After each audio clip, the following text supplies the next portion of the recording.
Anni ärkas hommikul unisena ja hõõrus silmi. Päikesekiir piilus kardinate vahelt ning paitas hellalt Anni põske. Ema hüüdis alt köögist. Anni, lasteaiapäev algab.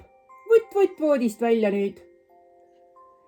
Anni, kaisukas jänkupoiss Jossu, ei raatsinud veel kaisust lahkuda. Anni vaatas oma kaisukale silma ja tegi talle pika pai.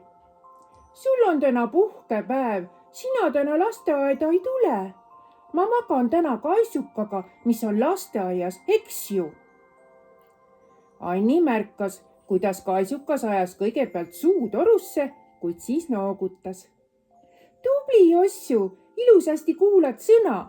Kui ma lasteaiast tulen, siis räägin sulle ära kõik, mis seal juhtus. Anni pusis sokid jalga ja juba tuligi ema teda riidesse aitama. 4-aastasel on ikka vahel abi ka vaja, sest unise peaga Anni ei mäleta, kumb sokk on parema jala oma ning kumb sokk on vasaku jala sokk. Ja kleidiga on asi veel keerulisem. Kui ikka kleidil on 3 auku, siis on kindel, et üks neist on peaauk. Aga milline? Noh, õnneks ema teab kõike. Anni sõi kuldkollast päikeseputru kõhu täis ning lippas veel korraks oma tuppa, et kaasa võtta sinine juukseklamber, see liblikatega. Äkki kuulis ta sosinat. Võta mind kaasa, palun võta mind kaasa. Anni keeras juhti ümber ning põrnitses kaisukat. Jossu, sa oled hakanud häälega rääkima. Enne sa rääkisid võlukeeles, mida ainult meie sinuga oskame. Jänesepoiss Jossu vaatas Annit mustade läikivate silmadega ning sosistas uuesti. Võta mind kaasa. Anni lakkas Jossust kahju.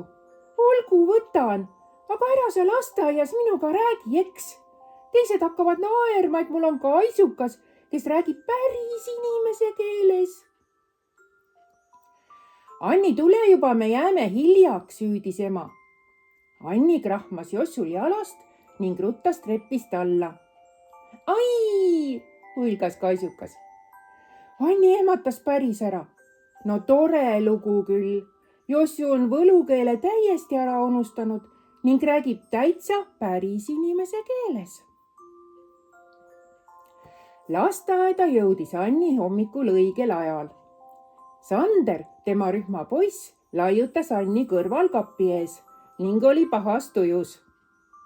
Lase mind kapi juurde, ära laiuta, nõudis Anni. Lase mind kapi juurde, ära laiuta, ahvis Sander. Anni tundus, et hakkab solvuma. Emmed rääkisid omavahel juttu ning ei märganudki Anni muret. Ütle palun, sosistas kaisukas Annile kõrva.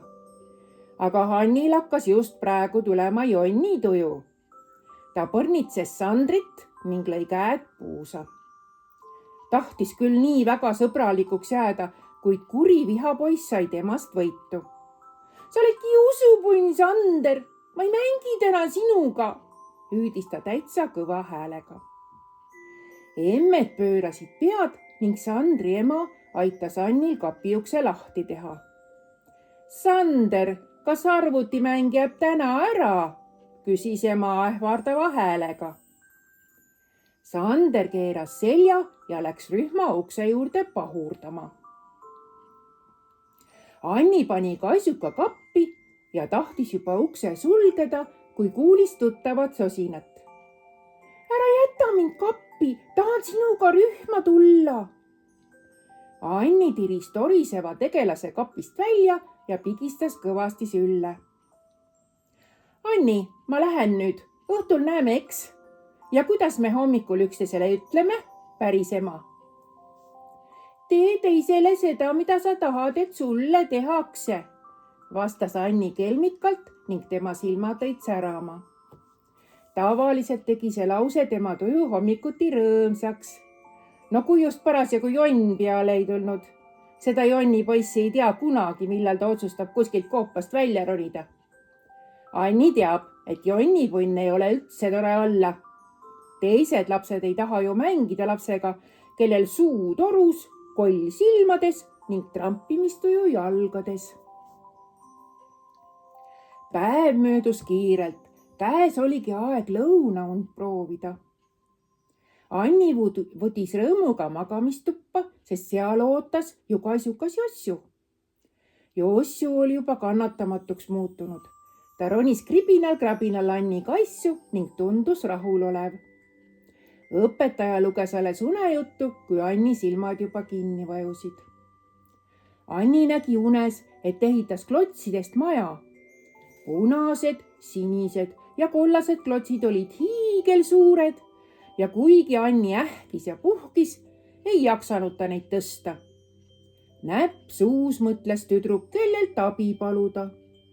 Äkki sõitis nurga tagant välja pika nokkaga punane kraana ning asus tööle. Klotsid muudkui kerkisid ja maja oli juba elevandi suurune. Eemalt keksis ligi jänesepoiss Jossu, kes uhkustas, et tema võluski kraana Annile appi. Veel võlus ta maja ette hernepeenra.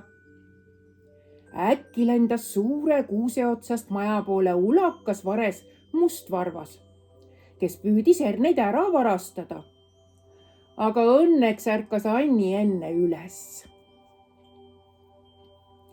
Unised rühmakaaslased pusisid ennast riidesse. Mõni usinalt, mõni pahuralt.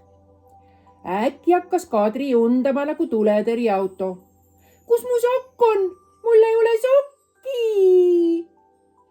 Sander vaatas tüdrukult altkulmu ja pomises. Nojah, see ju alles 3. Ega need 3 ei teagi, kus nende sokid on. Nad ei tea sedagi, kas tulid lasteaeda 1 või 2 sokiga. Hakkame kõik Kadri sokki otsima, teatas õpetaja Anu. Otsiti laua pealt ja laua alt, voodi pealt ja voodi alt. Kui kogu magamistuba oli läbi otsitud, võeti ette rühmaruum, WC ning garderoob. Kadunud nagu vits vette, märkis õpetaja Anu. Sander kikitas kõrvu. Vits! Kas lasteaias on vits ka? Õpetaja abi Marit naeratas ning plaksutas käsi. Hakkame sööma, täis kõhuga tulevad paremad mõtted ning küll siis kadunud sokki kuskilt nurga tagant piiluma hakkab. Kadri tundis end veidi õnnetuna, sest ta polnud kunagi laua taga söönud ainult 1 sokk jalas. Peale õhtuoodet siirduti hanereas võimlemissaali, kus liikumisõpetaja Lillit juba ootas, vile suus ja päike silmades. Sokid võeti jalast, sest võimelda on kasulik pall ja jalu. Kadri sikutas oma ainsat sokki, kuid see ei tahtnud jalast ära tulla. Sokk oli nagu jala külge liimitud.